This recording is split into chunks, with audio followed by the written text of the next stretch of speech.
the king of heroes, the counter-guardian of time. Both these heroic spirits are some of the most powerful beings in the Nasuverse. Oftentimes they win their encounters through overwhelming their foes with a plethora of weapons, each holding unique abilities of heroes long past. However, despite how similar they are and the amount of times they've crossed paths, we've never actually seen them battle. The closest we've gotten is Shiro vs Gilgamesh, but even then, that technically doesn't count. Speaking of that fight, we all know full well Gilgamesh would have won if he took things seriously from the start. In fact, a lot of the Fate universe would be fodder to him.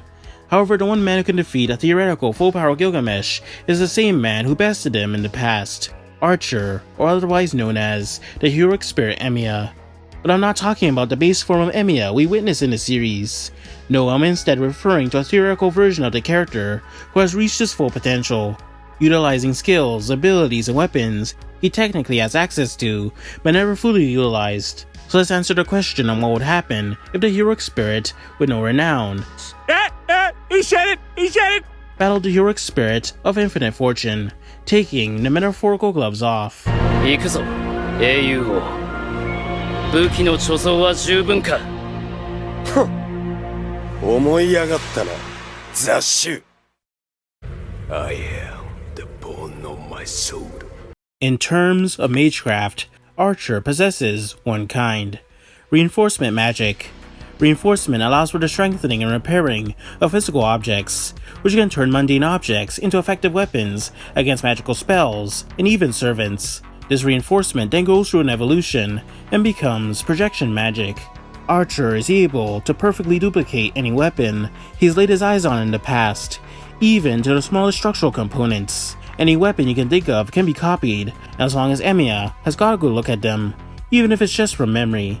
Archer is able to constantly summon said duplicated weapons infinitely, as long as he has enough mana. So Archer is basically impossible to disarm, as he'll create a brand new pair of weapons to take their place. There are 3 weapons Emiya projects the most often. The first is his signature bow and arrow, which can fire a variety of arrows at high speeds, which explode on contact with an enemy. They also seem to home in on a target. Archer can also fire incomplete noble phantasms, which have different effects and are powerful enough to one-shot powerful servants. The second weapon is the Yin and Yang swords, Kanshu and Bakia, which have 2 abilities. One is that the wielder's physical and magic resistance improves, and the other is a magnetic-like attraction, which makes it so one will return to Archer's hand when thrown, just like a boomerang. Ro Ias is a defensive shield capable of blocking powerful projectile attacks, such as Kukulan's Bulg, Saber's Excalibur, and a barrage of swords from Gilgamesh. The most impressive and powerful aspect of this projection ability is the fact that since he can copy every aspect of a weapon, that also means he can copy the abilities imbued into them. There's a technique Emiya often uses, which perfectly utilizes his projection ability and allows him to go toe-to-toe with the most powerful of servants. I'm of course talking about the Eliminated Blade Works, a reality marble which sends his opponents into a pocket dimension. Once a foe's trapped within, they are surrounded by an infinite number of swords Emiya has duplicated over the years. That's not all, he can also create weapons at even faster speeds. He can also utilize the noble phantasms already imbued into them. Some noble phantasms can't do certain things the originals could, but realistically he could pull off a lot of noble phantasms we've seen throughout the series. In terms of skills, Archer has clairvoyance, which massively increases the accuracy of his bow and arrow by letting him scout out and survey vast areas up to several kilometers. This gives him the ability to accurately hit targets from a distance, even if they are moving at high speeds and randomly. Eye of the Mind is a skill that lets Archer observe and analyze situations with incredible precision, a danger avoidance skill that makes use of information gathered up to a certain point as a foundation to foresee the opponent's actions and alter the course of a battle. So as long as there is even the slightest chance of victory, the ability will activate and give him the best course of action to survive an encounter. Archer possesses magic resistance of D, which obviously nullifies any spells ranked D or lower. Now that we've established his basic abilities, how would an Emiya full potential theoretically look like? Well, first of all, Emiya's skills would automatically be at their highest rank. Magic resistance will go from D to EX, making Emiya completely immune to magic and every spell, whether it's small building level or from the Age of Gods. However, he'd still have trouble with true magic and AoE based spells. Emiya's clairvoyance wouldn't just let him see far-off locations, but outright see into the future, and maybe even the past. This combined with his archery skill would make it impossible to dodge his range attacks. Eye of the Mind would be even more precise than it already was, analyzing an opponent's movements and even abilities likely to the atomic level. And Emiya Full Potential's Magecraft would also go through a massive upgrade. First of all, the speed of his projection becomes hundreds to thousands of times faster. He wouldn't really need to think about projecting a weapon, because it would happen almost instantaneously. Second of all, he'd be more willing to project other noble phantasms and use the abilities associated with them. So we know his abilities would become more powerful, but does that really matter if his physical stats don't hold up? The solution to this problem lies with his father, Kiritsugu Emiya. Kiritsugu is an experienced and highly deadly assassin with vast weapon knowledge, detailed knowledge of the human anatomy, and effective knowledge only assassins would know. What if Kiritsugu taught Shiro all these deadly techniques and strategies, which would obviously be carried over once he became a heroic spirit? With his ability to generate any weapon, he'd be able to create deadly tools, like sniper rifles and explosives, and use them to the most deadly degree. Not only that, Emiya would also exploit natural human weak points of human and human-like beings. Emiya would utilize the cautious and careful mindset of a Kiritsugu, as in, he wouldn't immediately rush into battle, but instead analyze his opponents from a distance, and attempt to exploit their weaknesses, and use traps, schemes, and plans with backup plans. A Full Potential Emiya would also inherit Kiritsugu's magic crest, which came with the Magecraft known as Time Alter. With it, a user can slow down time to a point where opponents and attacks are moving at slow motion, all while the user can move at almost normal speed. This ability is difficult to spam, but a heroic spirit would likely be able to utilize the ability much more than a normal human. And Emiya Full Potential is basically the ultimate killing machine. His Magecraft combined with his deadly training makes them the Black Man's answer to the Terminator. Most impressive yet, Eye of the Mind combined with Clairvoyance combined with Time Alter would basically make it impossible to defeat them in close quarters combat, as they'd always be one step ahead of you. So how would this absolute powerhouse do against the King of Heroes, Gilgamesh? 薄汚い贋作者、その身をもって真偽の違いを知るがいい。 Well, obviously, Gil's signature ability is the Gates of Babylon, an interdimensional portal connected to his treasury, which includes every weapon, vehicle, or man-made item ever created by humanity, in both the distant past and the distant future. Gil typically fires the weapons stored within these gates at speeds faster than a bullet, and he fires so many that most servants are unable to deal with the onslaught. What's worse is that Gil can spam these gates and surround you on all sides, making it almost impossible to avoid them. Since every vehicle exists within the treasury, Gil has access to almost every noble phantasm in the series, which also happen to be stronger than the originals held by heroic spirits. Gil can fire these weapons and then immediately call them back into his treasury, just so he can fire them again. Not just weapons, but also a variety of shields that nullify and reflect magic. Bro even has a ship that can fire nuclear warheads. Since he often fires them without care, those who get hit would have to worry about any status effects or deadly noble phantasms potentially imbued within them. Worse yet is that the weapons can explode upon contact with any surface. Gilgamesh has two noble phantasms he uses the most often. First is the Chains of Heaven, which is typically used to bind opponents depending on their level of divinity. The second is the Sword of Rupture, Ea, a divine weapon which is often regarded as the strongest noble phantasm in the series. Don't quote me on that.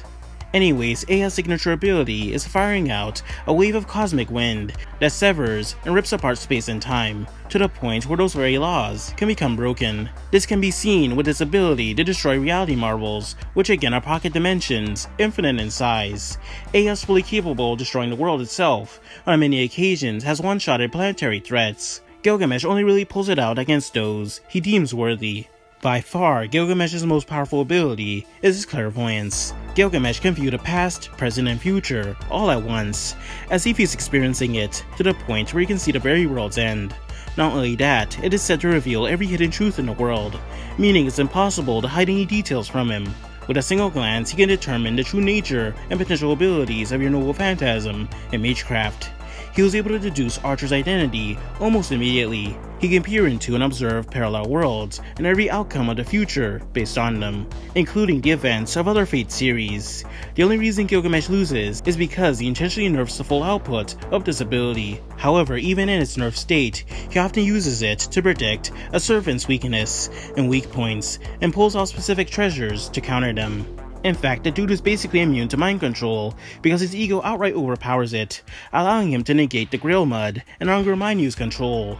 And look, I've only been describing Gilgamesh's abilities. What would it actually look like if he was serious from the start? Well, first of all, Gilgamesh would abandon his ego, the aspect of his character responsible for most of his defeats. With his ego gone, he'd be more willing to utilize the gates in more strategic ways, like picking out weapons for certain situations and exploiting weaknesses and environmental hazards. Gilgamesh would better utilize his precognition, making him more formidable and opening more doors in combat situations. And finally, Gilgamesh would use Emiya more frequently. With all that said, let's take a look of how a fight would go. A battle between a full potential Emiya and a serious Gilgamesh may be closer than you think, at least at first. I've established earlier that a full potential Emiya would utilize his assassin training and a plethora of optic skills, and he'd use this to ensure he'd never fight Gilgamesh head on. But at the same time, no matter how meticulous and careful he is, everything he'd do would be useless. Gilgamesh's precognition, like I said, can easily see hidden truths and a past and future in ridiculous detail.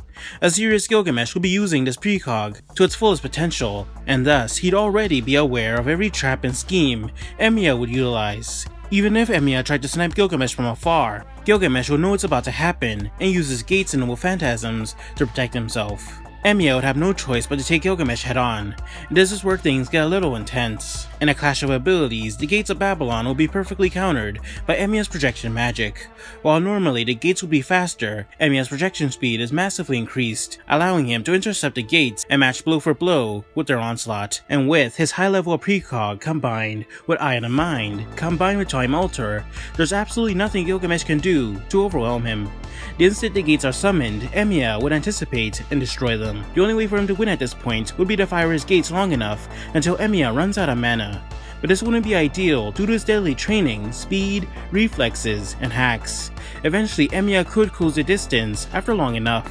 Knowing this, Gil may try to utilize specific noble phantasms like a Bolg to achieve victory, but at the same time, Emiya would see it, copy it, and utilize the same ability. However, with Gil's incredible precog ability, even Emiya would realize this fight would go on forever until he runs out of mana. That's when he'd activate Unlimited Blade Works.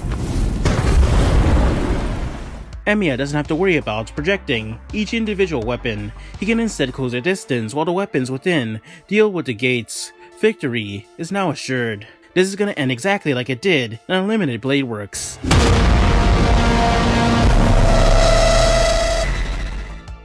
Oh, yeah, I forgot to mention a little weapon known as Emiya, the sword that can destroy all of creation and casually rip apart time and space. The second Unlimited Blade Works activates, Gilgamesh would instantly destroy it. I'm not even sure Emiya would summon the Reality Marble, since he and Gilgamesh can see into the future and would see this outcome ahead of time. Emiya also wouldn't be able to copy Emiya, since it's already been established that it can't be replicated. The most Emiya could do is use Roll Ias to block it, or counter it with something like Excalibur. But first of all, Roll Ias already struggled to block a weaker Noble Phantasm, and second, Emiya can easily overpower Excalibur, unless Emiya somehow brought out its full potential. It doesn't matter if Emiya has precog, Eye of the Mind, or Time Alter.